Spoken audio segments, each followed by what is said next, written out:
नमस्कार, निकिताच किचनमध्ये आपले खूप खूप स्वागत आहे. आज आपण पाहणार आहोत अगदी नवीन आणि युनिक अशी रेसिपी. तर खूपच स्वादिष्ट ही रेसिपी बनते. थंबनेल बघून तुम्हाला वाटलंच असेल काय असेल बरं ही रेसिपी.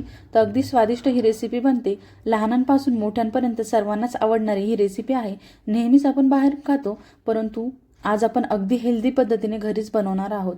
पाण्यामध्ये एकदा तुम्ही चपाती टाकून तर बघा, खूपच स्वादिष्ट ही रेसिपी तयार होते आणि अगदी घरच्या घरीच मस्त अशी बनते. तर तुम्ही नक्की एकदा ट्राय करून बघा आणि कशी झाली आहे ती मला कमेंटमध्ये सांगायला विसरू नका. चला तर मग वेळ न घालवता व्हिडिओला सुरुवात करू. तर सर्वात अगोदर या रेसिपी करता मी एका बाउलमध्ये 2 वाटी गव्हाचं पीठ घेतलेलं आहे. येथे आपण अगदी हेल्दी रेसिपी बनवणार आहोत, त्यामुळे मी इथे गव्हाचं पीठ यूज केलेलं आहे. तुम्ही मैदा देखील घेऊ शकता. आता यामध्ये चवीनुसार मीठ घालायचं आहे आणि 2 चमचे आपल्याला तेल घालून घ्यायचं आहे. तेल घातल्यानंतर व्यवस्थित असं मिक्स करून घ्यायचं आहे, जेणेकरून सर्व तेल व्यवस्थित असं पिठाला लागेल. आता हे व्यवस्थित मी मिक्स करून घेतलेलं आहे. यामध्ये आता आपल्याला थोडं थोडं पाणी घालायचं आहे आणि पीठ छान असं मळून घ्यायचं आहे. ज्याप्रमाणे आपण चपातीला पीठ मळतो त्यापेक्षा थोडंसं घट्ट पीठ आपल्याला मळून घ्यायचं आहे. तर तुम्ही बघू शकता पिठाचा गोळा छान असा तयार झालेला आहे. तर हे पीठ आपल्याला अगदी 5 मिनिटच फक्त साईडला ठेवायचं आहे. तोपर्यंत आपण पुढची प्रोसेस करून घेऊया. तर कढईमध्ये आपल्याला 1 ते 2 तांबे पाणी घालून घ्यायचं आहे आणि पाणी गरम व्हायला ठेवायचं आहे. यामध्ये आपल्याला काही घालायचं नाही, फक्त 2 चमचे आपल्याला यात तेल घालायचं आहे, जेणेकरून आपली रेसिपी यामध्ये चिपकणार नाही. आता पोळीपाट घेतलाय, त्यावर आपण जे पीठ मळून घेतलेलं होतं त्यातला मी एक पोळी बनवण्याकरता एक उंडा घेतलेला आहे. याची आपल्याला चपाती लाटून घ्यायची. तर कोरडं पीठ लावून घेतलेलं आहे आणि छान अशी चपाती आपल्याला लाटून घ्यायची. तर जास्त जाडही लाटायची नाही आणि जास्त पातळही लाटायची नाही, मीडियम आकाराची आपली ही चपाती लाटून घ्यायची. तर याचप्रमाणे मी सर्व चपात्या लाटून घेणार आहे. तर इथे मी 3 चपात्या लाटून घेतलेल्या होत्या. तर तिन्ही चपात्या मी यात ठेवून घेतलेल्या आहे, कारण चिपकू शकतात, त्यामुळे मी थोडंच लाटून घेतलं आहे. पाणी छान उकळी आलेली आहे पाण्याला. आता यामध्ये आपण ज्या चपात्या बनवल्या आहेत त्यातली एक एक चपाती छान अशी शिजवून घ्यायची. अगदी 1 ते 1.5 मिनिटच आपल्याला ही चपाती यामध्ये शिजवून घ्यायची आहे. छान अशी आपली चपाती शिजल्या जाते. तुम्ही बघू शकता अगदी छान अशी चपाती आपली मस्त शिजते. आता 1 मिनिट झाला आहे. थोड्या वेळ अजून यात मी शिजवणार आहे आणि चपाती लगेच आपल्याला काढून घ्यायची. तर झाऱ्याच्या साहाय्याने मी चपाती काढून घेत आहे. थोडीशी चपाती तुटल्या जाते, परंतु काही हरकत नाही. आपल्याला नंतर याचे कटच करून घ्यायचे आहेत. तर मी प्लेटमध्ये काढून घेतली. थोडीशी तुटलेली आहे, परंतु काही हरकत नाही. याचप्रमाणे आपल्याला सर्व चपात्या अशा शिजवून घ्यायच्या आहेत. गरम पाण्यामध्ये उकळवून घ्यायचे आहेत. आता मी सर्व चपात्या यामध्ये अशा उकळून घेतलेल्या आहेत गरम पाण्यामध्ये. तर अजिबात एकमेकाला चिपकत नाही. थंड झाल्यानंतर छान अशा मोकळ्या होतात. तर मी सर्व चपात्या यामध्ये काढून घेत आहे. थंड झाल्या आहेत. आता आपण या कट करून घेऊया.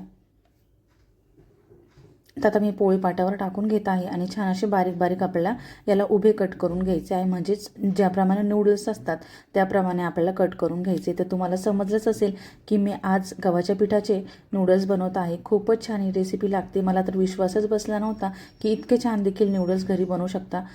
मी बनवले होते तेव्हा माझ्या मुलांना तर खूपच आवडले होते. अगदी बाहेर मिळतात त्यापेक्षा देखील छान टेस्ट झालेली आहे असे ते म्हणत होते. खूपच छान याची टेस्ट लागते आणि हेल्दी देखील आहे, त्यामुळे बाहेरचं मुलांना देण्यापेक्षा घरातलीच असे नूडल्स बनवून द्या. आता याला आपल्याला थोडंसं तेल लावून घ्यायचं, म्हणजे फक्त हाताला तेल लावून घ्यायचं आहे आणि असं मोकळं मोकळं करून घ्यायचं आहे. अजिबात एकमेकाला चिपकत नाही. आता यामध्ये मी भाज्या घालणार आहे. तर इथे मी कांदा आणि शिमला मिरची अशी बारीक उभी चिरून घेतलेली आहे. त्याचबरोबर मी इथे कांद्याची पात देखील इथे चिरून घेतली आहे आणि येथे आपण आलं आणि लसूण अगदी बारीक चॉप करून घेणार आहोत किंवा मग बारीक कट करून घ्यायचे आहे. यामुळे खूपच छान टेस्ट लागते. अगदी चायनीजची जी रेसिपी असते त्याचप्रमाणे आपले हे नूडल्स तयार होतात. तर आता तेल घालायचे. तेलामध्ये तेल गरम झाल्यानंतर तेलामध्ये आपल्याला जे आलं लसूण चॉप करून घेतलेले होते ते छान असे फ्राय करून घ्यायचे. हे सर्व आपल्याला हाय फ्लेमवरच करायचे आहे, जेणेकरून छान असा स्वाद मस्त असा या रेसिपीमध्ये पसरेल. आता व्यवस्थित असं याला ब्राऊन होईपर्यंत आपल्याला मस्त परतून घ्यायचं आहे. तर व्यवस्थित मी हे परतून घेतलेलं आहे. आता आपण शिमला मिरची आणि कांदा यामध्ये घालून घेणार आहोत आणि व्यवस्थित असं परतून घेणार आहोत. जास्तही शिजवायचं नाही, फक्त सॉफ्ट होईपर्यंत आपल्या भाज्या शिजवून घ्यायच्या आहेत. अगदी 2 ते 3 मिनिटांमध्ये छान अशा ह्या भाज्या सॉफ्ट होतात. आता छान अशा परतून घ्यायच्या आहेत. यामध्ये मी कांदा पात देखील थोडीशी घातलेली होती. अगदी जो पुढचा व्हाईट पार्ट असतो तो यात घातलेला आहे. नंतर आपण जो ग्रीन पार्ट असतो तो नंतर गार्निशिंग करता घालणार आहोत. तर भाज्यांवर थोडंसं मीठ घालायचं आहे, जेणेकरून भाज्यांना छान अशी टेस्ट येईल. आता परत परतून घ्यायचं आहे आणि यामध्ये आता आपण सॉसेस घालणार आहोत. अगदी मार्केटमध्ये मिळतात तसेच हे नूडल्स तयार होतात. मी तर म्हणेल त्यापेक्षाही अगदी छान असे टेस्टी हे नूडल्स घरीच तयार होतात आणि हेल्दी देखील आहे आणि घरी बनवतोय त्यामुळे हायजेनिक देखील आहे. तर यामध्ये मी 2 चमचे शेजवान सॉस घातलेला आहे, त्यानंतर सोया सॉस घातला आहे आणि इथे टोमॅटो केचप देखील घातलेला आहे. आता हे व्यवस्थित मिक्स करून घ्यायचं आहे आणि यामध्ये आपल्याला आता जे नूडल्स बनवलेले आहेत ते घालून घ्यायचे आहेत. तुम्ही बघू शकता किती छान आपला हा मसाला रेडी झालेला आहे.